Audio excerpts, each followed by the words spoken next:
Okay, we're live, and I am actually teaching to an empty room right now, so this will take some getting used to. Here we go. So this is going to be our first lesson for Unit 5, which is basically what we fondly call the logs unit. And we start with exponential functions, because that's basically what a log is. So just a quick overview of the unit. We start with exponential functions. Today is really informal, just kind of doing tables of values and checking what these things look like. And then tomorrow we're going to do it more formally. Once we do that, we'll actually start doing logs, and we'll cover the log laws, then problems with logs, and we'll cover the natural log and the number e. So that's basically the whole unit. It's about 9 or 10 lessons or something like that. So here we go. If you're just looking at, say, two equations, so right here we got y equal x squared and y equal 2 to the power of x. We know that this one's a parabola, right? So you know that that one just looks like that, something like that at the origin. Okay, this is exponential. So what makes it exponential is the fact that your variable is, well, in the exponent. So that's that. When you see an exponential function, you're going to notice they have a certain kind of shape. So what we'll do right now is we'll quickly fill out a table of values for 2 to the power of x, and we'll kind of see what kind of shape we get. So I just slapped down from -3 to 3, and let's see what happens. So when we plug in -3 for x, you're going to see 2 to the -3. And I'm going to remind you that when you have a negative exponent, you do the reciprocal, and now it's 2 to the power of 3 in the bottom. So that is 1 over 8. Right? Very, very similar. If you go 2 to the -2, well, that's 1 over 2 squared. So that's 1 over 4. Now, 2 to the -1, that's the same thing as 1 over 2 to the 1, which is a half. 2 to the 0, so just be careful. Anything to the power of 0 is 1. And then you get 2 to the 1, well, that's just 2. Then you get 2 squared, that's 4. And then you get 2 to the power of 3, that's 8. So what's this thing going to look like? Well, let's slap down our axes here. Something like that. That should do it. I'll switch to a different color. Go to blue. So I'm going to start with the easy point. So when x is 0, the y value is 1. When x is 1, the y value is 2. When x is 2, the y value is 4. And then when x is 3, we get 8. So that's 4, so 8 would be like up here. Okay, so we can kind of see that it's starting to curve. And you can imagine, like, as soon as x is 4, you're going to get 16. Right? So this thing is going to shoot up really, really fast on the y-axis. Let's check and see what happens on our negative x value. So when x is negative, we start getting a fraction, right? And you're going to notice if you actually start looking at the numbers, it's a half, and then a quarter, and then an eighth. And if you were to do -4, it'd be 1/16th, and then 1/32nd, and 1/64th. So it's getting smaller and smaller. And as x is getting bigger, it's getting closer and closer to 0. So you're already seeing that happen quite quickly. So a half, a quarter, an eighth, and by the time we're over here, like, it's really hard to draw. So your exponential function is going to look something like this. There. So this would be y equals 2 to the power of x. Okay, and we're gonna do a bunch more, but I'm gonna point out a couple things. We're gonna have an asymptote at y equals 0. Reason being, as x gets smaller and smaller, we get closer and closer to 0, but we will never actually quite get there. So these functions actually have a horizontal asymptote at y equals 0. Okay, so that's a horizontal asymptote. Of course, we will eventually be doing transformations with these, so all those rules we learned from before, like shifting up and down and left and right and stretching and compressing, we're going to be doing that eventually, okay? I think that's like the 3rd lesson maybe. Okay, let's take a look. We can do the same kind of process. So what if we have a fraction raised to the power of x? And again, I'm going to remind you that if you have a over b, okay, and it's to the -x, to get rid of the negative exponent, you do the reciprocal of the fraction, and then it would be raised to the power of x like that.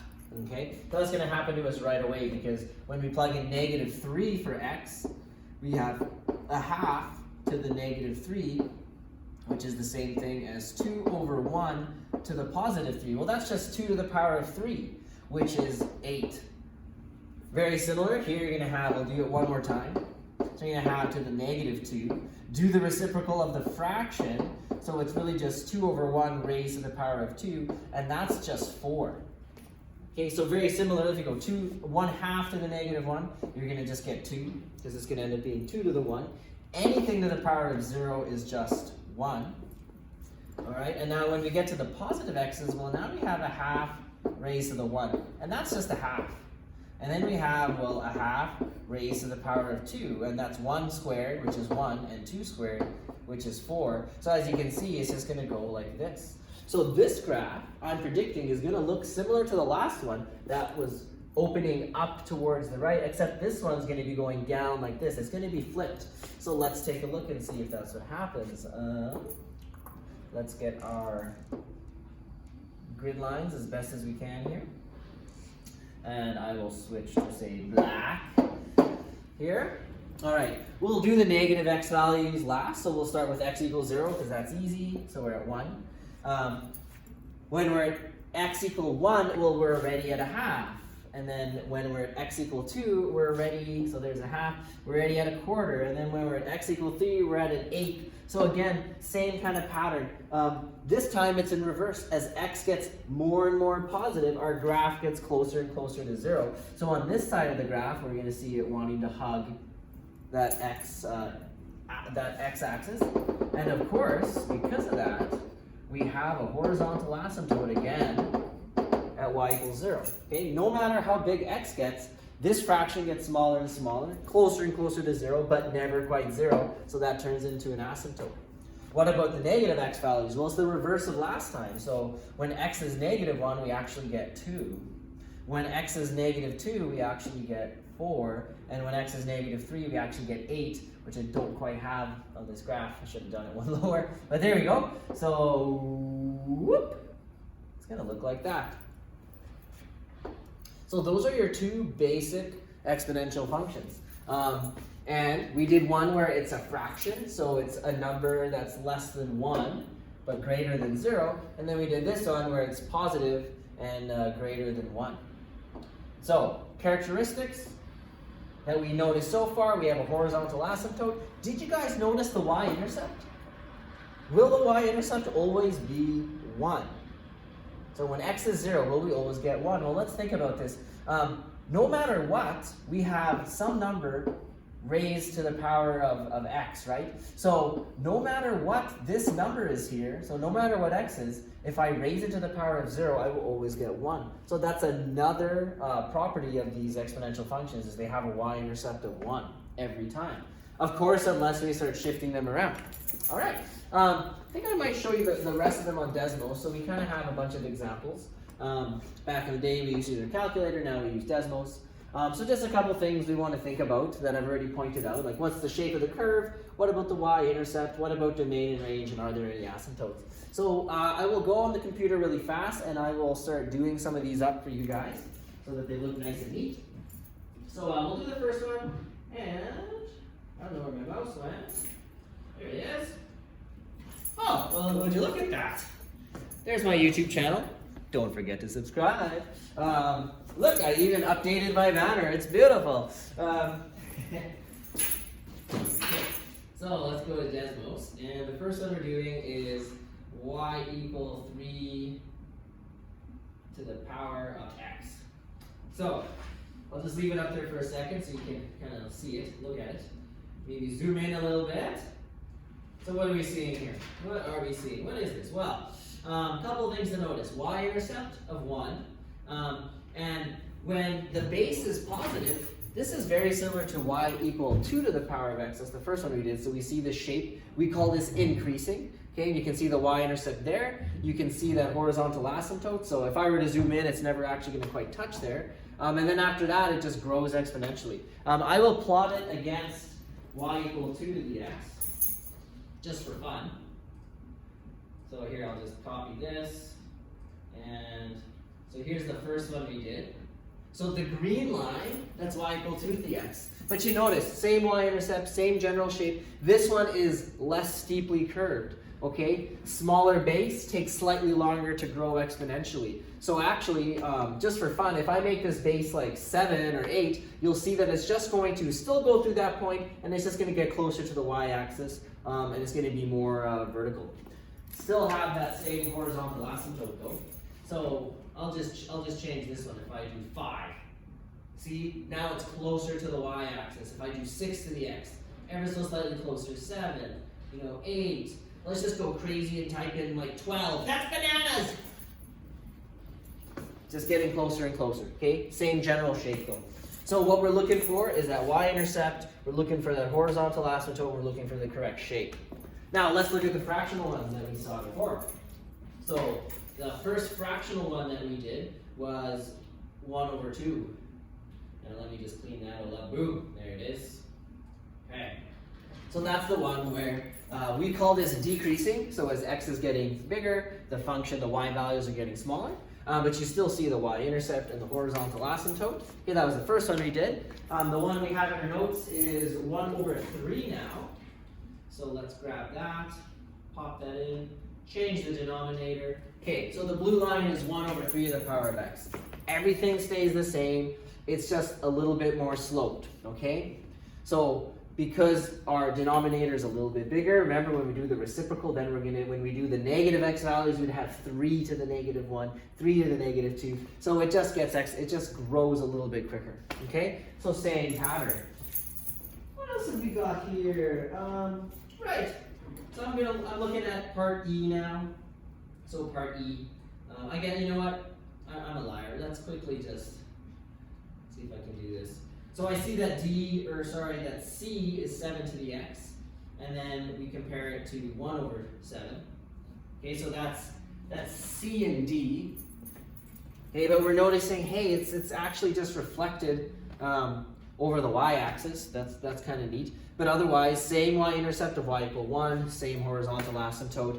If this is a whole number, we see it increasing. Okay, if this is a fraction like that, that's between 0 and 1, we're going to see a decreasing function. So we're actually noticing quite a bit. The last thing I'll do, really quick, is if you look at number E, so that's 2 to the x, and then we slap a 4 in front. So by slapping a 4 in front of there, if you think of our transformations, that's going to be multiplying all the y values by 4. So what we should see is this thing getting stretched out a bit. Don't know how obvious it's going to be.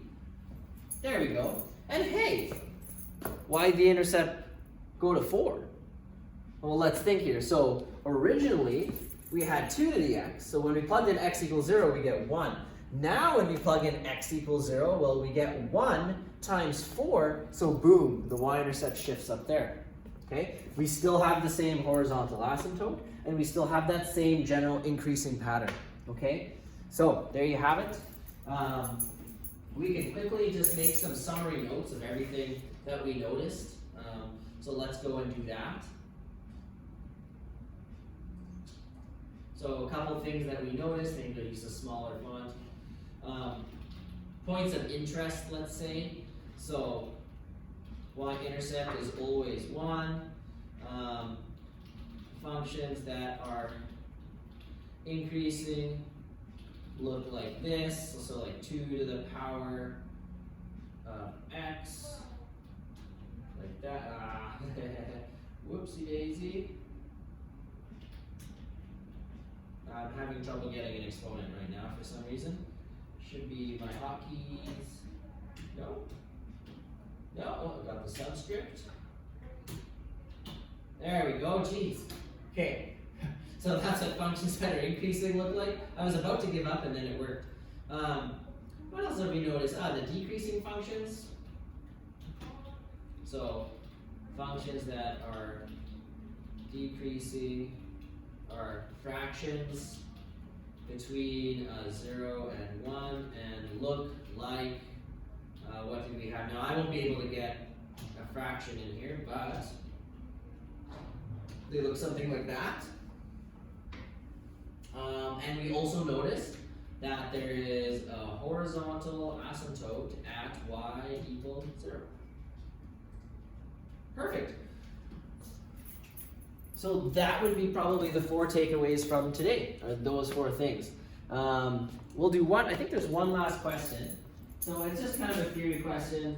If I were to give you that graph and just said, hey, like if we say that the general equation of this is y equal b to the x, so exponential, based on the shape of this graph that's going like this, is b greater than 1 or is it less than 1? So now this is a decreasing function. So decreasing functions we know are the ones that, you know, look like this. So b is not greater than 1. That's the functions that look like that. The functions that look like that are the b less than 1. So that would be the answer there. All right, so you can try the homework. Catch us next time for this thing, but more formal. Bye-bye.